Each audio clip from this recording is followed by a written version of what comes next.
Hello gamers, this is Si, and welcome back to Which Way Games. Now, violence can be found everywhere. Finally, what was Larry the Loafer's favourite group? Take that! And it's a puppet! Oh, that poor gopher. And with that being said, let's go on with the video.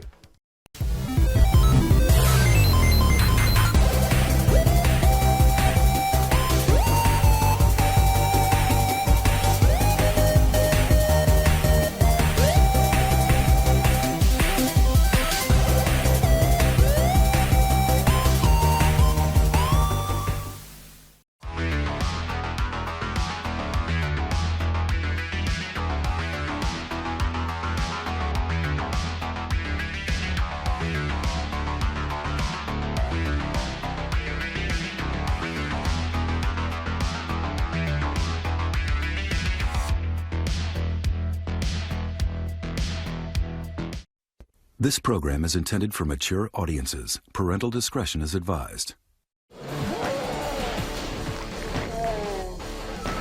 Now, video games over the years have sometimes been met with controversy, with some being changed while others were banned entirely. Oh my! And going back to controversy, every now and then I get challenged by the foul-mouthed gameaholic. Nice. And I always retort with a challenge. For example, I asked the gameaholic what are his top 10 violent games. It's not a joke! I'm sure my angry friend with the voice of an angel will have an interesting list, and not wanting to miss out on all the fun, I thought I'd join in too.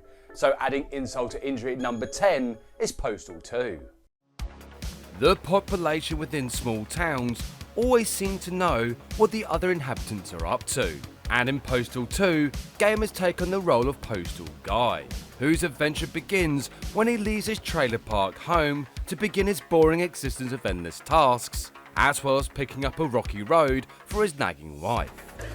You've been drinking, haven't you?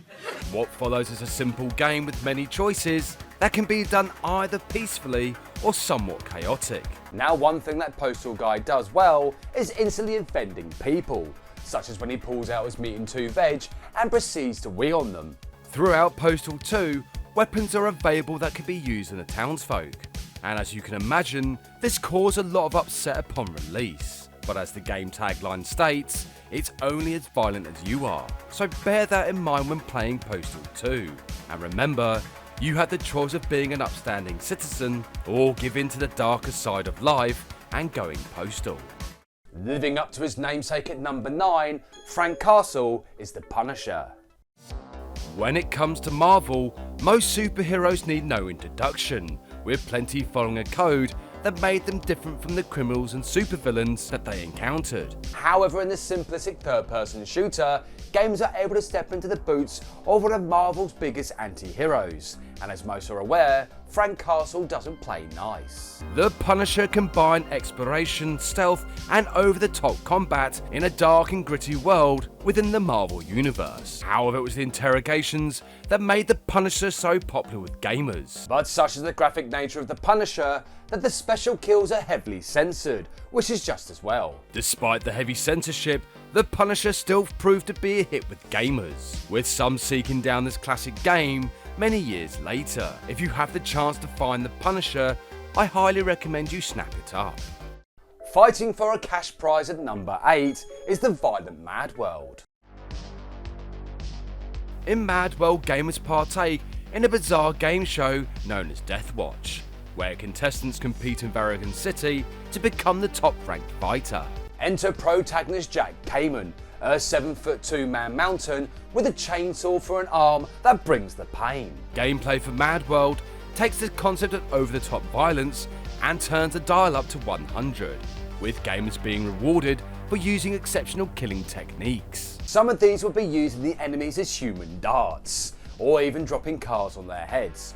But my personal favourite is when he slices them in half using the chainsaw called Gator Tooth. With its stylised monochrome graphics, Mad World stood out from other games at the time, thanks to its decent gameplay and extreme violence.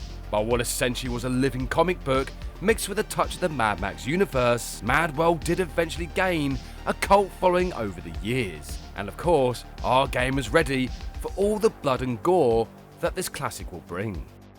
Making pedestrians bounce off the hood at number 7 is the fast as hell Carmageddon.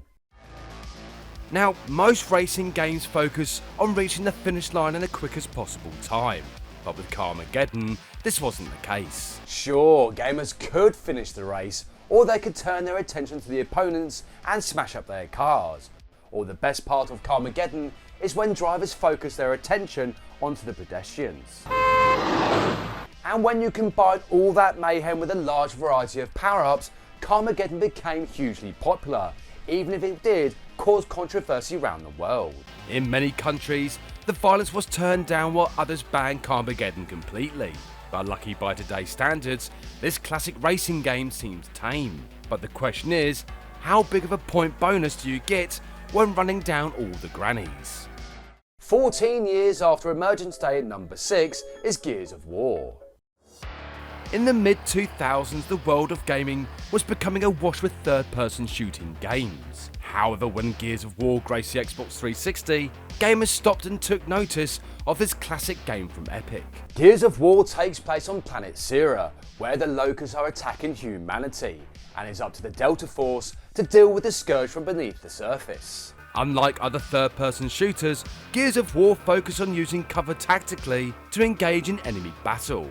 And with weapons that would bring the pain, the action of Gears of War made it a joy to play. However, going in all guns blazing did have its problems. Not being able to see would create a sense of urgency, but if gamers got the upper hand, then they could stomp on the enemy's head, which is a bit of an ongoing theme with violent games. With its simplistic gameplay, mixed with shooting the biggest guns, it's easy to see why the original still holds its own over a decade later. Fighting the gods of Olympus at number 5 is God of War. The world of Greek mythology is filled with many tales of heroic deeds as well as trials and tribulations. Many heroes were sometimes asked the gods for help, which of course would come at a price. God of War follows the adventure of Kratos and his lust for revenge in this action-packed game that combines the genres of hack and slash, puzzle solving and platforming. But what made God of War a true masterpiece was their finishing moves, which would cause younger gamers to sometimes look away from the screen. Some would say it was over the top, while others would say it was justified. And as the series progressed, the gods of Olympus would soon begin to fall at the hands of Kratos. But the big question is, how far will Kratos go in order to be at peace? Shooting the limbs off the necromorphs at number 4 is the terrifying Dead Space. When it comes to the worlds of horror and the supernatural, most would associate these with a paranormal being living inside a gothic castle. But when you combine these two worlds with the realm of sci-fi, it opens up an endless possibility for the subgenre of terror. The combination of all this together would put gamers on their toes, especially when the main protagonist Isaac would encounter the necromorphs. Unlike traditional enemies from other games, the necromorphs won't go down unless gamers shoot off their limbs, essentially dismembering them. But not everything is as simple as that. Now, I could spoil Dead Space, but to experience a mix of violence, suspense and sheer horror, gamers really need to play this classic. But just remember, in space, no one can hear you scream. With Earthrealm in the balance at number 3 is Mortal Kombat. Fighting games have come and gone over the years, with many putting their own spin on the genre. However, in the 90s, when Mortal Kombat first graced the scene, it changed the rulebooks and set its own bar for the fighting genre. That moment of tearing the spine out of the opponent has cemented its imagery into the minds of gamers, especially those who first saw this act of violence all the way back in the 90s. From this, Mortal Kombat became hugely popular arcade gamers, with each rendition outdoing the last in shock value. And remember, to truly win the fight, a fatality is the perfect way to finish. Fighting for survival at number 2 is a controversial Manhunt. Now, violence and brutality comes in many shapes and forms, but when Manhunt hit the gaming scene all the way back in the early 2000s, the world of video games wasn't quite ready for the shock factor this game would bring. In Manhunt, gamers play as James Earl Cash as he traverses Castle City trying to earn his freedom. However, the city is overrun with gangs who are sent to hunt the death row inmate and dispose of him by any means necessary. However, gamers aren't completely helpless, as the act of stealth is the best way in dealing with these hunters. But to really experience as to why Manhunt caused such an upset when first released, I highly recommend grabbing this title, but make sure to have a bucket to hand, as gamers with a weak disposition may find themselves feeling a bit sick. Now the top spot isn't just a single game, it's an entire franchise, so tearing the flesh at number 1 is the Doom series. The Doom series has been a staple of gaming ever since the original appeared all the way back in the 90s.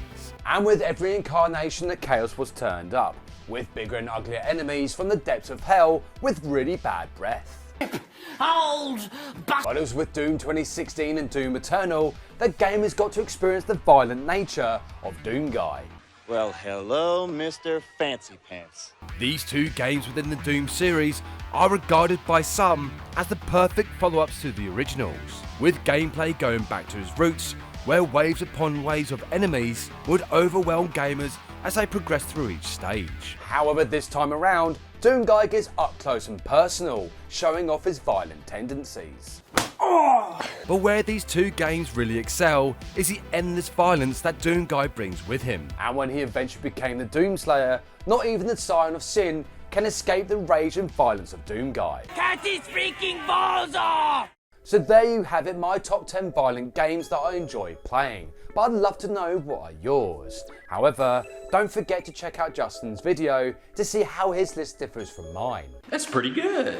Anyway, come back next time where the cartoon guy goes back to school, but in the far reaches of space. Thank you so much for watching, and see you next game.